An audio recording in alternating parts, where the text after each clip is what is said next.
চন্দ্রনাথ পাহাড়ে দুর্দান্ত একটা বিকাল। দেখেন সূর্যের নিচে মনে হয় যেন গ্যাসের চুলাকে জ্বালা রাখছে। গ্যাসের চুলায় যে আগুনটা একদম ওঠে ওই রকম উঠতেছে না, কিন্তু আসলে তা না। এটা হচ্ছে সূর্যের নিচে যে পানিটা হচ্ছে মূলত গুলিয়াখালী সমুদ্র সৈকতে সমুদ্রের পানির অংশটা। খালি চোখে যদি এই মুহূর্তে দেখেন আপনি, এই যে মনে হয় যেন তুলি দিয়ে কোনো শিল্পী সুন্দর করে এই সূর্যের প্রতিবিম্বটা পানির উপরে এঁকে দিছে, বিষয় এরকম আর কি। চতুর্দিকে কুয়াশা, মেঘ না, কারণ এখানে মেঘ পাওয়ার কোনো প্রশ্ন আসে না, সুযোগও নাই।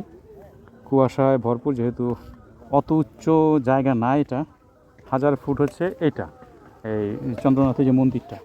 হ্যাঁ, তো চন্দ্রনাথ পাহাড়ে এটা 1000 ফুটের নিচের অংশ যেটা, এটা মেঘের প্রশ্নই আসে না। এখানে ওই কী বলে কুয়াশা, হ্যাঁ কুয়াশা পড়তেছে, যেহেতু ভূমির কাছাকাছি, খুব কাছাকাছি।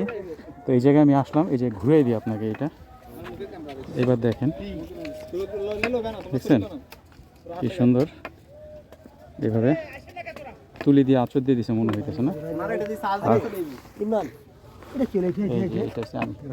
বিশ্বাস তো যাবেন না যে আমি এখানে আসছি নাকি। এর আগে অনেকবার আসছি, আজকে আবার আসলাম। আজকে মোটরসাইকেল নিয়ে আসছি।